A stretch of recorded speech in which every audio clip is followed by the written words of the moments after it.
रास्त मलाजिम में देख सकते हैं कसूर में शाह महमूद कुरैशी ने अब से कुछ देर पहले खिताब किया और इमरान खान स्टेज पर मौजूद थे और अब कारकुनान से खिताब के लिए इमरान खान भी पहुंच चुके हैं। बिस्मिल्लाहिर्रहमानिर्रहीम। इय्याका नअबुदु व इय्याका नस्तईन।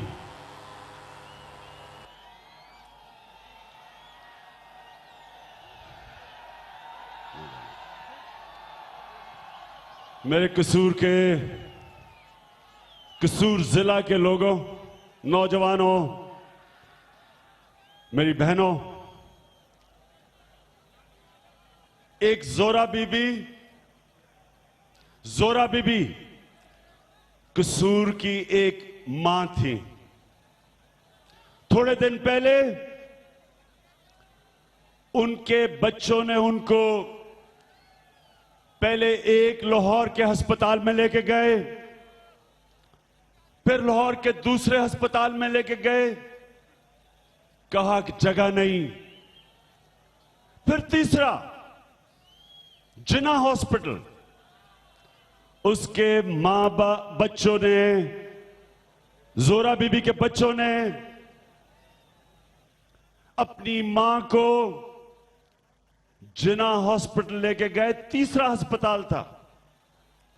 जोरा बीबी बीमार थी, तकलीफ में थी। बच्चों की तकलीफ सोचें कि अगर मां को तकलीफ थी तो बच्चों के ऊपर क्या गुजर रही थी। और जब जिन्ना हॉस्पिटल गई तो पता चला कि वहां भी कोई बिस्तरा नहीं था। बेचारी फर्श पे लेट के मर गई। जोरा बीबी जिन्ना अस्पताल के फर्श पे अल्लाह को प्यारी हो गई। अब यहां एक सवाल है, मैं अपने नौजवानों और अपनी बहनों आपसे एक सवाल करता हूं कि या तो पाकिस्तान में पैसा ना होता, या तो कोई जंग का आलम होता कि इतने मरीज के अस्पताल में जगह नहीं है, या कोई ऐसी बीमारी होती, कोई दहशतगर्दी होती कि अस्पताल भरे हुए थे। लेकिन ये तो अमन का वक्त था, तो फिर क्यों नहीं उसे जगह मिली? इसलिए जगह नहीं मिली कि यहां के बेहिस हुक्मरान, उनको ये इल्म ही नहीं कि पाकिस्तान के अस्पतालों में क्या हाल है। 35 साल से पंजाब में इन्होंने 6 दफा पंजाब की हुकूमत की है। 6 दफा 35 सालों में, 30 सालों में 6 दफा हुकूमत की। और क्यों नहीं? खादमे आला अपने आप को एक कहता है, दूसरा जब उससे कोई ड्रामे की बात करवानी है तो मासूम और मजलूम शक्ल बना लेता है। लेकिन एक चेकअप करवाने के लिए भी ये लंदन जाते हैं।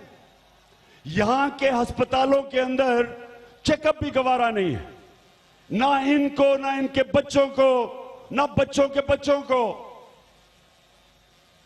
और इश्तिहारों में आपको पता है कि इन्होंने इश्तिहारों पे कितना पैसा खर्च किया। आपका इस मुल्क में पाकिस्तानी कौम का 12 अरब रुपया इश्तिहारों पे खर्च किया। दोनों भाइयों की शक्लें लगी होती हैं, इश्तिहार आता है, आपने देखा होगा, एक तरफ एक भाई, दूसरी तरफ दूसरा भाई। 12 अरब रुपया इश्तिहारों पे। ये सोचें कि शौकत खानम पेशावर 4 अरब रुपए में बना है। 12 अरब रुपया इश्तिहारों पे।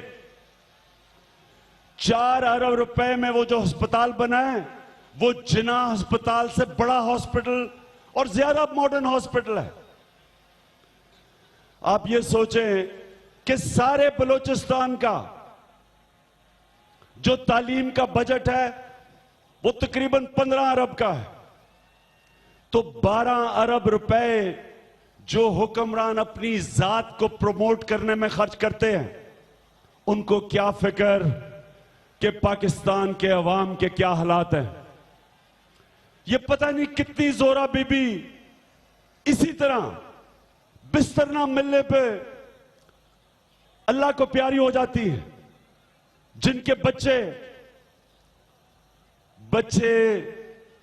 अपनी मां को अस्पताल की जमीन पे जान खोते देखते हैं। पता नहीं कितनी माएं हैं, कितने बाप हैं जिनके बच्चे इस तरह अस्पतालों में मरते हैं क्योंकि बिस्तरे नहीं है। 4-4 लोग बिस्तरों पे हैं और ये 12 अरब रुपए अपनी पब्लिसिटी पे, अपनी प्रमोशन पे दोनों भाई खर्च करते हैं। मैं इन दोनों को कहता हूं कि कोई शर्म नहीं है, कोई हया नहीं है, कोई खौफ नहीं है कि आखिर तुमने सारी जिंदगी जिंदा नहीं रहना, अल्लाह के पास भी जाना है। कितने और इस मुल्क में बच्चे जिनकी सारा मुस्तकबिल खत्म है इसलिए कि उनको खुराक पूरी नहीं मिलती। आप जानते हैं कि 45% पाकिस्तान के बच्चे, उनको खुराक ना मिलने से ना उनके ज़हन पूरी तरह बनते हैं, ना वो अपने कद पे पूरी तरह पहुंचते हैं, सिर्फ इसलिए कि खुराक नहीं मिलती। तो मैं पाकिस्तानियों आज और खास तौर पे जिला कसूर के लोगों आपके पास इसलिए आया हूं कि ये आप पाकिस्तान एक उस वक्त से गुजर रहा है, ये फैसला होगा कि किस तरह का पाकिस्तान बनेगा। क्या यही थोड़े से लोग जो बारियां ले रहे हैं, जो इक्तदार में आते हैं पैसा बनाने के लिए, जो इक्तदार से पहले यही शरीफों का एक फैक्ट्री थी, 12 साल इक्तदार के बाद 30 फैक्ट्रियां थी। अभी शहबाज शरीफ को और शरीफों को इजाजत दी है कि 5 और शुगर मिल उस इलाके में बनाए पंजाब के जिधर शुगर मिल लगाने की इजाजत नहीं है। वो कपास का इलाका है और उधर अपने आप को इजाजत दे दी है 5 और शुगर मिल बनाने की। मैं इनसे पूछता हूं कि आपका कब पेट भरेगा, कब पेट भरेगा? कोई फिक्र नहीं आपको कि ये ना अस्पताल है, ना स्कूल है, ना साफ पीने का पानी, और आप अपनी फैक्ट्रियों से फैक्ट्रियां बना रहे हैं, यहां से चोरी करके पैसा बाहर भेजते हैं, उधर बच्चे बैठाए हुए हैं, वो उधर से पैसा जमीन पे, प्रॉपर्टी पे लगाते हैं और पैसा पाकिस्तानी कौम का मनी लॉन्ड्रिंग करके बाहर जाता है। और ये है पनामा का केस, यहां का पैसा चोरी करके बाहर गया और जब इनकी बदकिस्मती पनामा में ये पकड़े गए, जब पनामा के इंकशाफात में इनके खानदान का नाम आ गया, बच्चों का नाम आ गया, तो तब पहली दफा इन्होंने कहा कि इनकी वहां बाहर अरबों रुपए की मेफेयर की अपार्टमेंट्स है।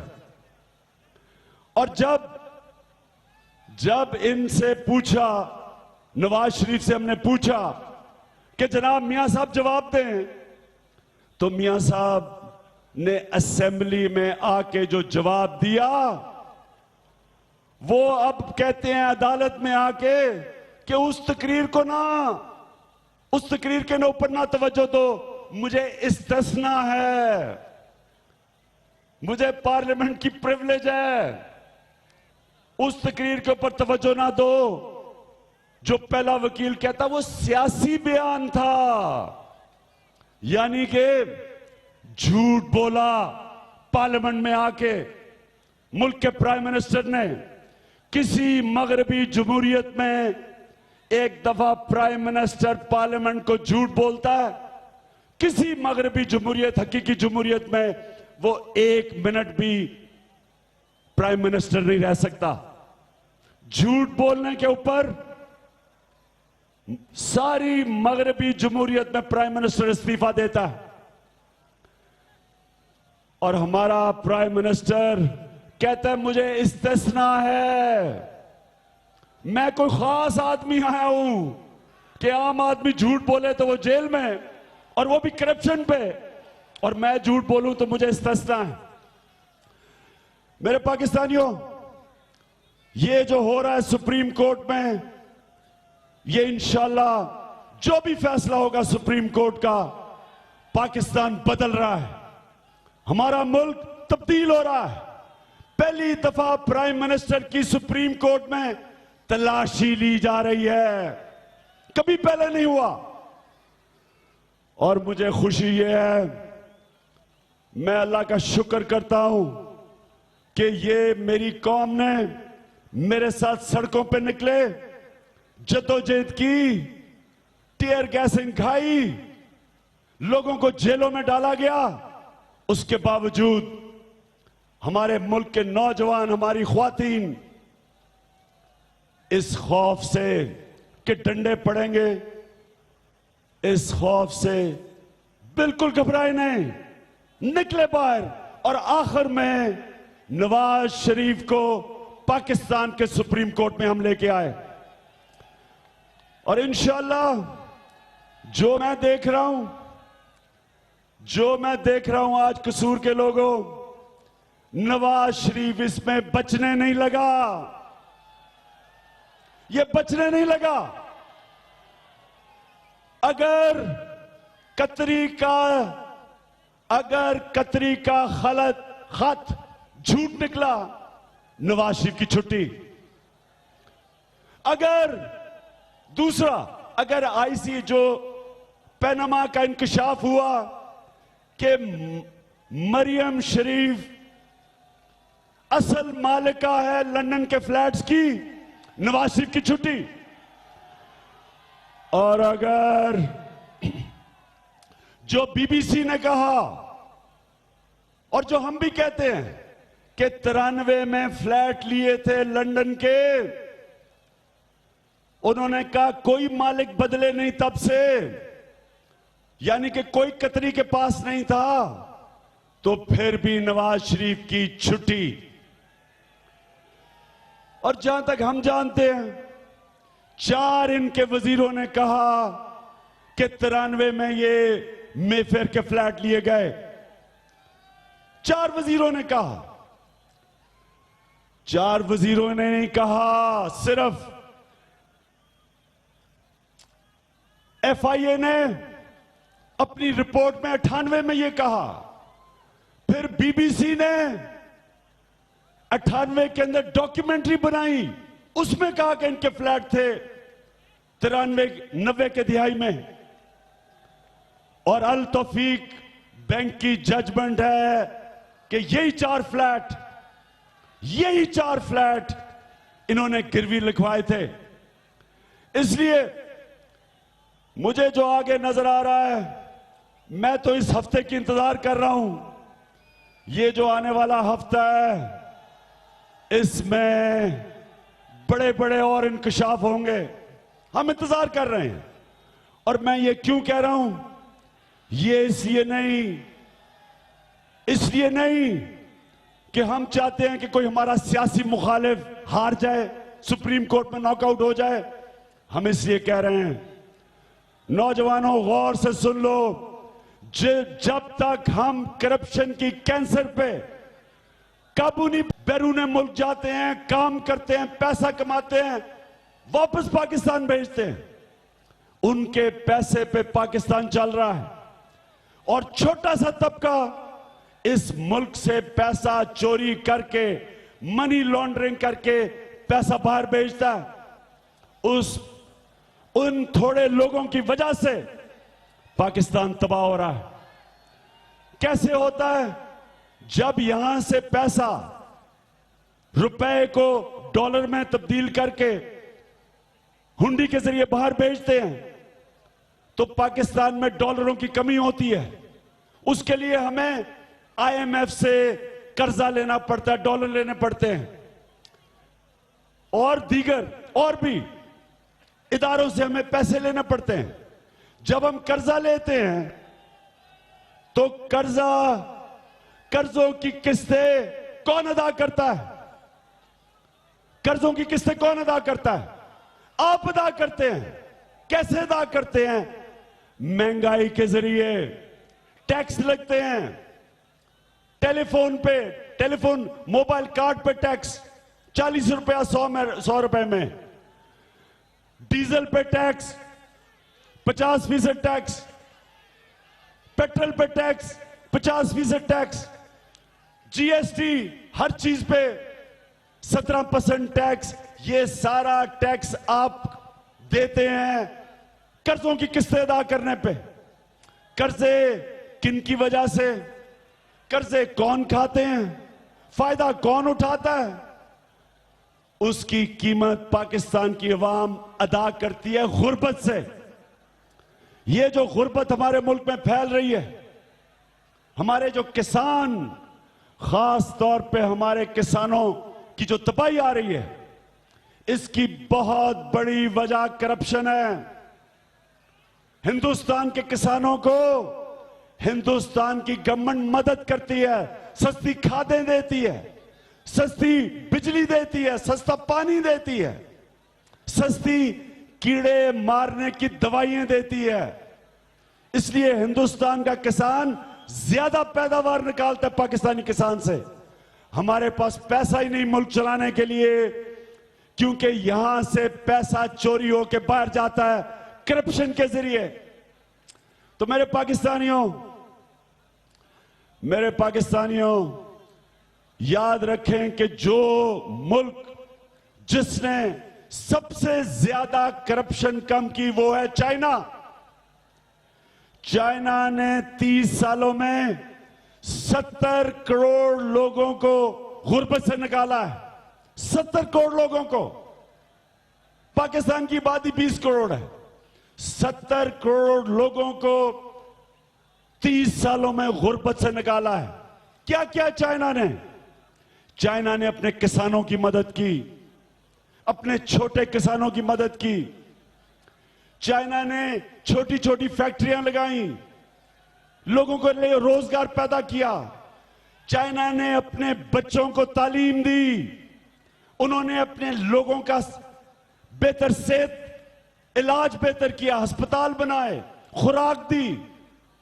तो जब उनकी गुर्बत कम हुई, सिर्फ यही नहीं हुआ कि जब गरीब कम होते हैं उनके पास पैसा आता है, वो चीजें खरीदते हैं, सरमायाकारी होती है, मुल्क में रोजगार पैदा होता है, मुल्क में खुशहाली आती है।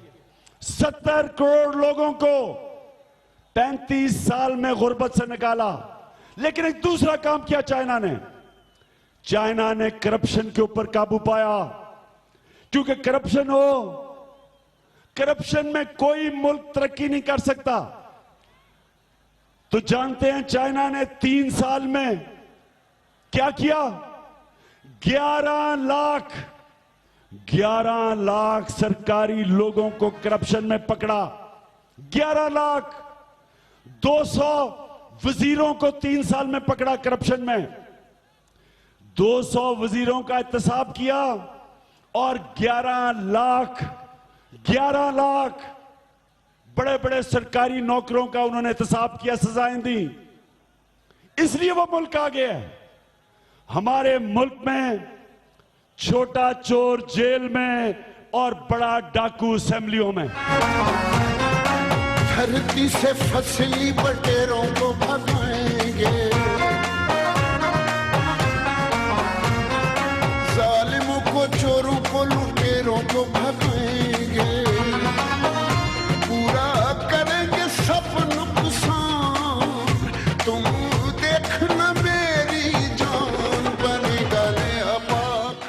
इंशाल्लाह नया पाकिस्तान बनेगा। इंशाल्लाह ये जो हो रहा है, जो भी होगा सुप्रीम कोर्ट में पाकिस्तान का फायदा होगा। इंशाल्लाह जो भी होगा, ये याद रखें, हमारे नबी सल्लल्लाहु अलैहि वसल्लम ने कहा था कि बड़ी कौमें बर्बाद हुई, तबाह हुई, जिधर एक कानून कमजोर के लिए और दूसरा कानून नवाज शरीफ के लिए, ताकतवर के लिए एक कानून और बेचारे गरीब आदमी के लिए दूसरा कानून। कोई कौम नहीं तरक्की कर सकती। इंशाल्लाह ये वक्त आने वाला है, मैं आपको ये वादा करता हूं कि ये वक्त आने वाला है, तहरीक इंसाफ की हुकूमत आएगी। नैब ऐसी बनाएंगे, नैब ऐसी बनाएंगे, एक ईमानदार, एक दिलेर आदमी को नैब के ऊपर बैठाएंगे। वो नहीं जो अब एक करप्ट आदमी नैब पे नवाज शरीफ ने बैठाया हुआ है। एक आजाद और ताकतवर नैब जो इमरान खान का भी इंतसाब कर सके, जो उसके वजीरों का भी इंतसाब कर सके, वो इस मुल्क को ठीक करेगी। ये नैब नहीं जो पटवारियों को पकड़ती है और अभी तक एक बड़े डाकू को नहीं पकड़ा। अगर ये नैब ठीक होती, मुझे आज सुप्रीम कोर्ट जाने की जरूरत ना पड़ती। इस नैब ने नवाज शरीफ को पकड़ लेना था, क्योंकि नैब का कानून है कि अगर आपके पास एक असासा मिल जाए जो आपने डिक्लेयर नहीं किया, जिसके लिए खरीदने के लिए आपके पास पैसा नहीं, तो आपकी जिम्मेदारी है, आप बताएं पैसा किधर से आया। ये जो मेफेयर के फ्लैट हैं, ये नवाज शरीफ आपकी जिम्मेदारी है, बताएं मनी ट्रेल किधर से आई, किधर से पैसा आया, कौन सी आमदनी थी। और आपके बच्चों के बताएं क्या प्रॉपर्टी है, अपनी बेटी की प्रॉपर्टी बताएं, अपने रिश्तेदारों की बताएं। ये नैब का कानून है कि जब एक पता चल जाए कि आपके पास एक प्रॉपर्टी ऐसी है जो आप खरीद नहीं सकते थे, सारा आपको बताना पड़ता है। नवाज शरीफ, अगर आप टीवी देख रहे हैं तो मेरी बात सुने।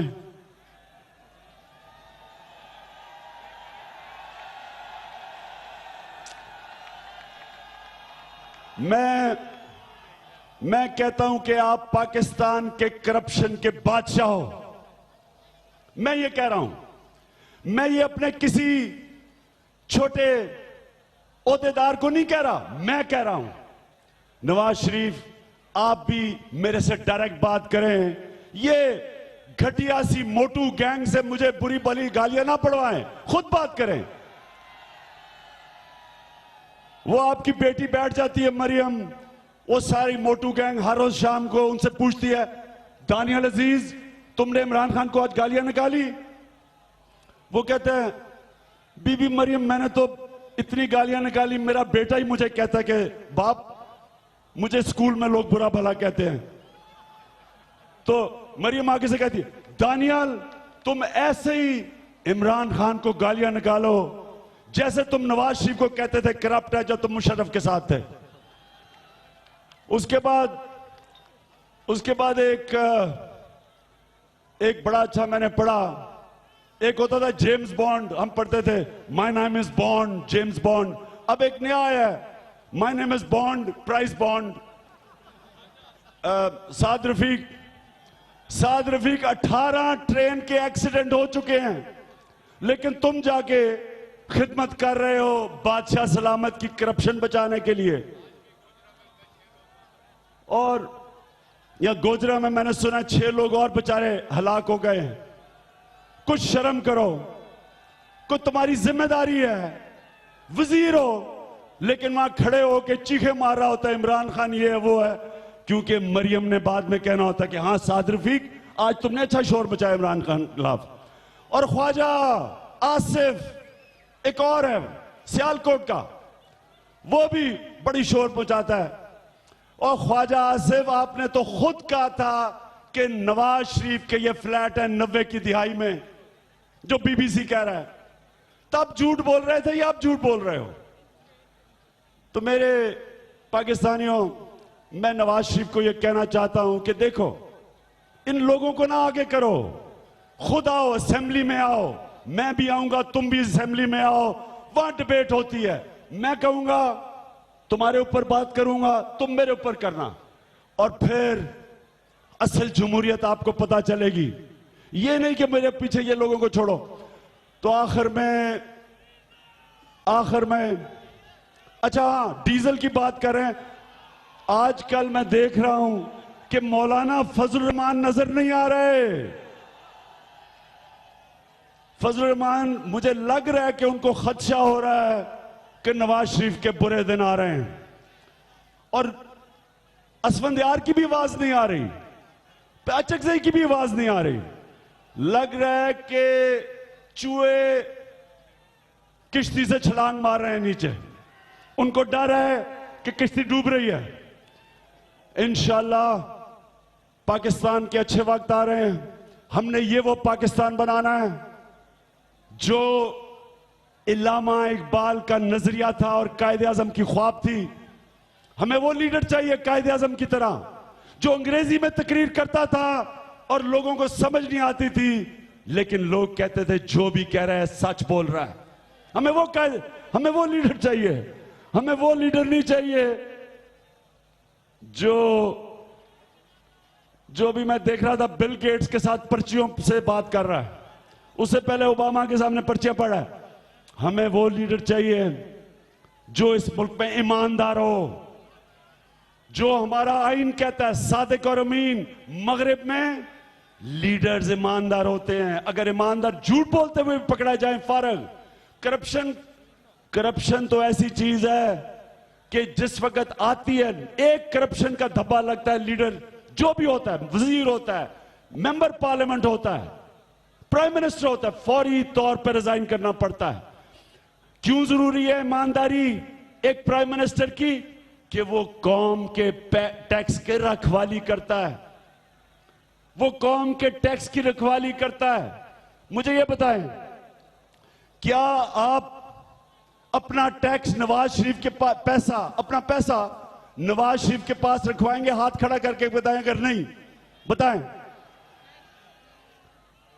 यानी जब आपका लीडर ऐसा हो कि आप अपना टैक्स उसको देते डरते हैं कि वो चोरी हो जाएगा, कौन टैक्स देगा?